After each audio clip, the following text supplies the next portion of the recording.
Alright mate, how you doing? Welcome back to another video. This is an unplanned video, not one I thought I was going to make, but I wanted to respond to having just watched the Bulgaria versus England game, qualification game for Euro 2020, and it's been pretty disgusted, to be honest, with what I've seen. I'm sure you know by now, if you watched the game or if you've seen the news, that there was some racist abuse at the game from Bulgarian fans directed at England players. Now, this isn't the first case of it. Not only Bulgarians, we're talking about many countries have exhibited this sort of behaviour, as have England fans as well in the past, or English people I should say. Everyone's been guilty of this at some point. This isn't necessarily an attack on Bulgaria. It is an attack on Bulgaria, the fans that I'm talking about specifically. It is an attack on them, but it's an attack on the problem of racism and the people, wherever they are, that perpetuate it. Apologies in advance, this video doesn't make a lot of sense, by the way. I haven't planned it and I haven't really pre-thought what I want to say. I just wanted to react to it because I think it's important to have this conversation to continue what needs to happen in the aftermath of these events. You know, I've seen it happen before, these chants.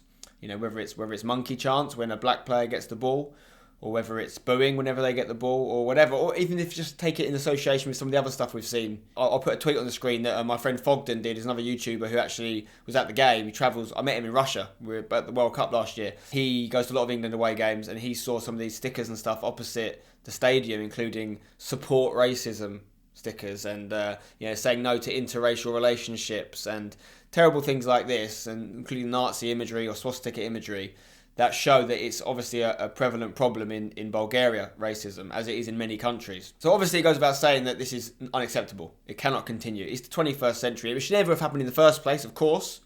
But nowadays, a lot of the world have woken up to that. Much of the world. There's still segments of society that suffer from this ailment. And it is a disease, if you're racist. It's a disease. Your mind is broken. It is wrong, categorically. And there's a lot of people that still suffer from it, even in England, but there's other countries with a higher proportion for sure. We've seen enough stuff now that we know it's a problem in Eastern Europe and other places. So the first thing to talk about is, how do we stop it? How do we stop this happening? There's a protocol in place. It was actually used in the game last night by UEFA. It involves, the first step I believe is going on the public address system and saying in the crowd, you must stop these chants or else we'll have to go into further actions. Which step 2 was actually kicking people out the stadium. They removed the whole section of people that were dressed, a lot of them all in black, doing Nazi salutes, monkey chanting, as I mentioned, booing the black players, terrible stuff. And some of them did leave before half time, and it did improve in the second half, although it's still there. The third step is calling off the game. And there's a whole load of things to think about if you call off a game because of racism or any other kind of abuse. What happens to the result? What happens to the teams if they're winning, like as England were? And by the way, the racism picked up once England went 2-0 up. It's important to point that out.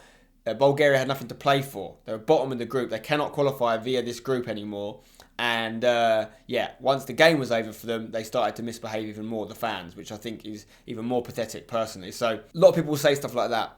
You know, what does it mean for the game? But there are things that are more important than the game or the points that are at hand. That's a given. I did some tweets when the game was out, and one of them was saying that if a country or club has been proven to be repeat offenders of racist abuse, ban them. Ban the club. And in this case, Bulgaria. Kick them out of Euro 2020. No, they've got no chance of qualifying probably anyway, so kick them out of the World Cup if you can. Or it's different organisations. If that's FIFA and it's got to be UEFA, of Euro 2024. Kick them out. Now, of course, you're going to get some people in the crossfire there, some innocent people. And I know there's a lot of very unracist, non-racist, good Bulgarians. I know some of them personally. I'm certainly not saying Bulgaria is racist, okay?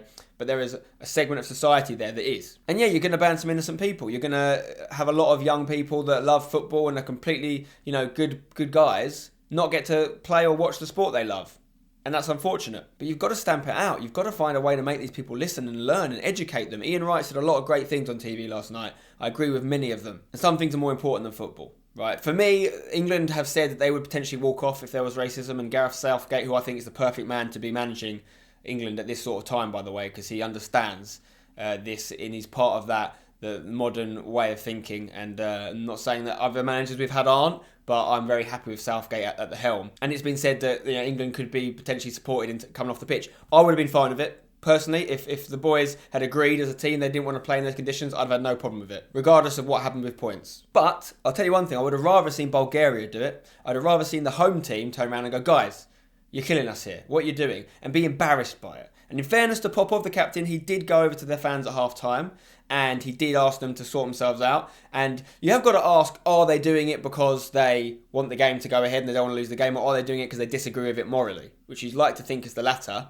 But even if it is the former, at least it stops it. But the problem is this. When people say things that affect football, and sometimes innocent people within football, like call the game off, like dock them points, like don't let them qualify, a lot of people kick off, right?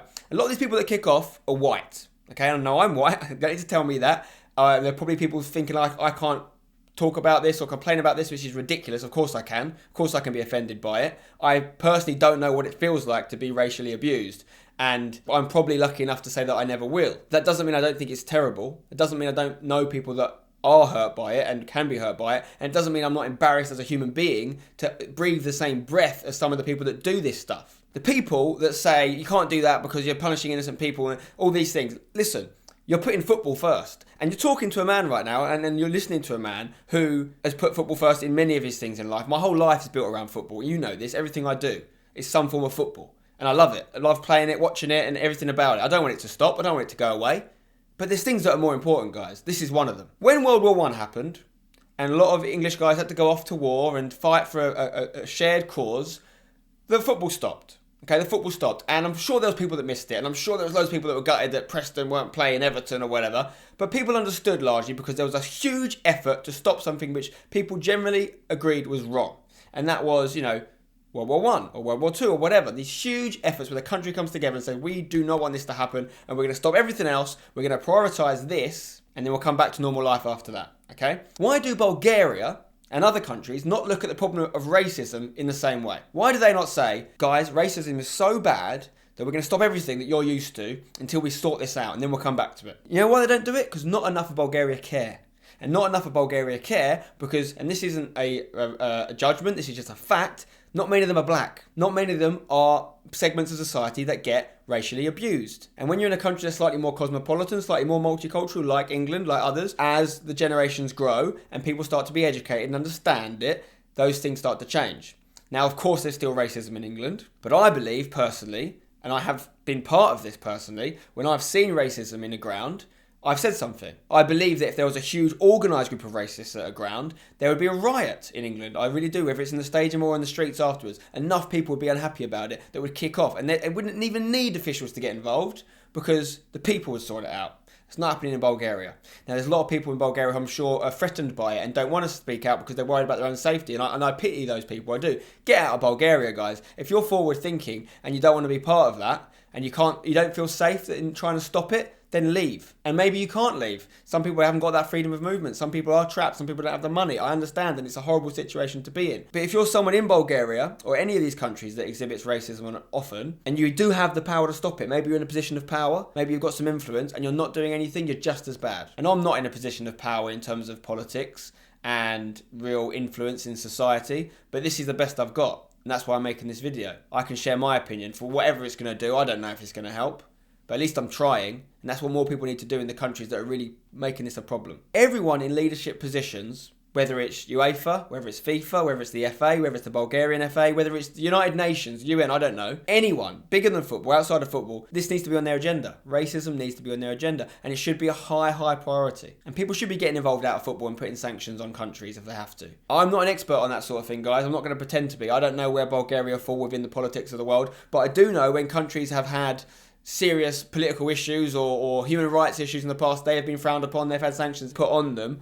Is this not worthy of that? I'm not saying Bulgaria, and I really don't want to make this all about Bulgaria. It's about racism. It's not about Bulgaria, but I'm not saying in this case this is evidence of like a whole country being racist. It certainly isn't, and this is evidence of there being a problem, and maybe it's a small group of extreme minority. I don't know the numbers, but it's clearly a bigger problem there than it is in other countries. And there is a growing kind of support for a lot of right-wing movements at the moment, which is happening simultaneous with the growth of global consciousness and people looking in a more worldly view and the breaking down of boundaries between countries and people feeling so angry towards people that aren't like them. They're both happening at the same time. Left and right wing are growing equally almost, which is worrying. And I don't want to get too political. It's not my area of expertise. It's something that a lot of you might not be interested in. But football is the world's game. There's no sport like it. It's one of the reasons I love it. It is a sport that applies to every single country. And I don't think there's any other sport in the world that dominates the world in the same way. So when there's a political issue that affects the world, when racism is arguably the biggest, it is part and parcel of football. Unfortunately, football has to pay a price. Football has to speak up and be involved. It can't not be political. All these guys in leadership positions have to step up. They've got to work out a way to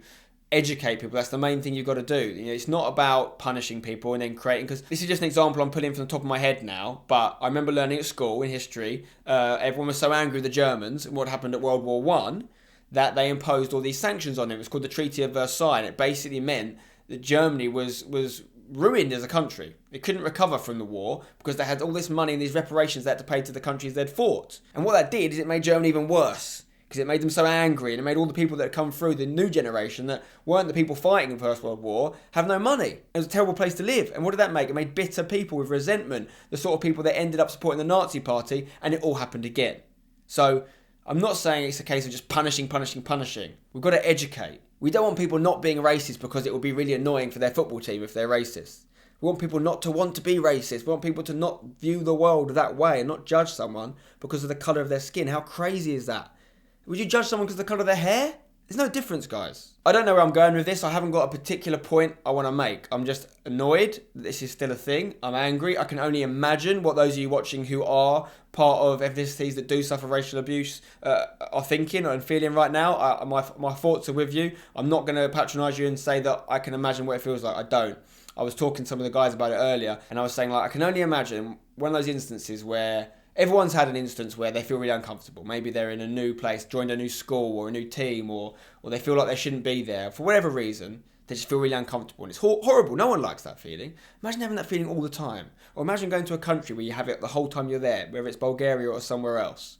That's a horrible, horrible thing to have to live through. And then imagine also like being so good at something that you're selected for your country to play. It's such a proud moment. Tyrone Mings comes to mind. It was his debut tonight, his first ever game for England. We had a clean sheet. We had a decent performance after losing to Czech Republic. We bounced back. And he sat there, and within a few minutes of the game, he was turning around to a linesman saying, "Can you hear that?" Talking about the racist abuse that him and the rest of his teammates were getting. So imagine getting to the pinnacle of your career, the most special day of your life, and having people make the sound of a monkey when you get the ball. Just let that sink in. Disrespect. Hatred. Where does it come from? Some people, and sometimes people have these kinds of horrible worldviews because of things they've gone through in their own life and hardships they've had, and they have to aim it at someone, or they've been educated in the wrong way, they've been brought up by the wrong people, and they think it's someone else's fault. But sometimes people are just mean, and sometimes people are just wrong, and it has to be cut out. And hopefully some of the older people that share these kinds of views can be turned around, but the most important generation is the younger generation to make sure this doesn't happen. And I don't want to victimise other countries and make them feel like they're the bad ones and we're the good ones. We're not on a moral high ground here. There's plenty of problems in England as well. I don't think the problem is as rife in public in England, but we've certainly got a problem on social media.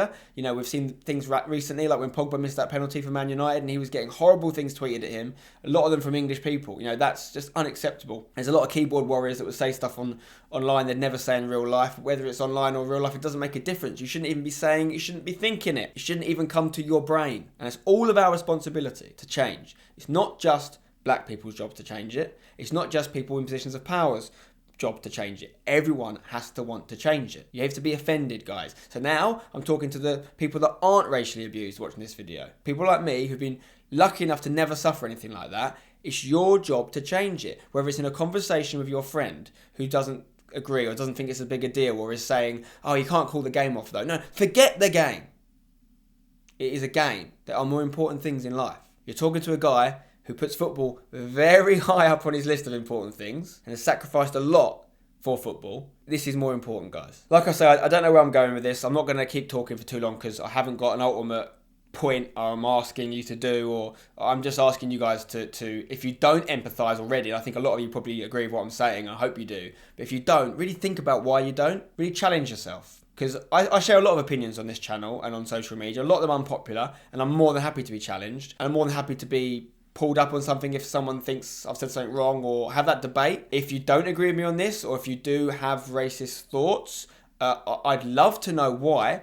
you're not going to win me round. This is one that I will not be talked round on. If you're watching this, I don't want to have the attitude of closing the door and saying if you're racist, then, you know, you should all go away. Because that's the attitude that's got us in this mess. I want to turn people around. I don't want people to just be put in one section of society and say they're the wrong ones and we're the good ones. I want everyone to think the right way, and I'm probably wanting too much, and it's probably never going to happen. But this is like one of the just undeniable, unquestionable, undebatable topics in the world. Racism is wrong. There is no way you can tell me otherwise. So leave your comments below. I'd love to hear your thoughts on it. I haven't got anywhere to direct you guys to, and you know what? I will find a link. I don't know it offhand now, but when I put this video up, there'll be a link I'll find a charity or something that you guys could support if you want to use that kind of method to get behind this and help change this. Obviously there's a Kick Racism Out of Football, Kick It Out campaign, which is part of the football furniture in England for anti-racism. I'll look in the description if you want to get behind something. I'll put something there. But generally, guys, I just want to continue this debate. I don't want it to be just something that goes away now until there's another international game in another Eastern Europe spot that this happens again. This needs to be part of the conversation ongoing. And if everything has to stop until it's fixed, then everything has to stop. Stop it all. Stop the Premier League. Some of your reactions to that will be, why would you do that? Why would you stop the Premier League? No. But why would there be racism? If we're going to do whys, why would there be racism?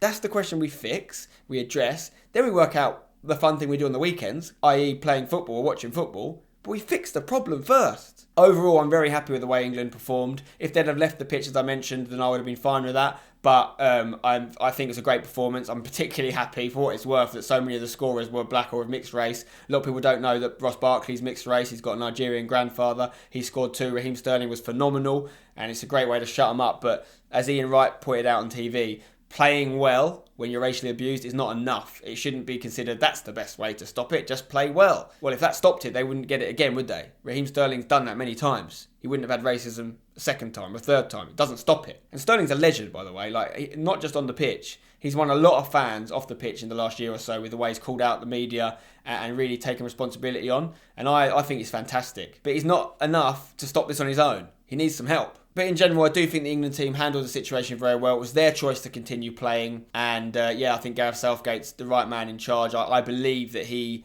understands a lot of the things that I'm saying. I could be wrong. I don't know him personally. I've met him a few times, but I've never had any kind of conversation with him like this. So I'm going off a feeling here that could be wrong. But I believe he understands, as much as it's his job to get results on a football pitch, he knows there's bigger things in life. So I hope this gets fixed in some way. I hope the momentum continues. And today, or I'm filming this video right after the game, but you're going to see it the day after the game. Last night, I guess, I hope that last night was a watermark moment, that from now on, whether it's the protocol that's in place that was used in Bulgaria last night, whether that's the new norm and that gets used, it seemed to work in the extent that it's stopped them being as racist. But we don't just need a protocol for what happens when there's racism. We need education to make sure there is no racism, which is a bloody hard task, by the way. I haven't got the answers for it. I'm not the man. I don't know how we fix it. I just want it to be fixed. Bit of a different video for me today, guys. It was football based, but about something bigger than football, and football was the catalyst for it. And football can be the catalyst for a lot of things, but I firmly believe football can be the cure for a lot of things, and it can answer problems as well as cause them. That's what I want football to be, and that's how I think football should be. So yeah, if you've enjoyed the video, drop it a like. Let us know in the comments what you think on this issue. Support the charity I've put in the description if you want to get behind them. Subscribe for more videos, and don't go changing unless you're a racist, in which case, change.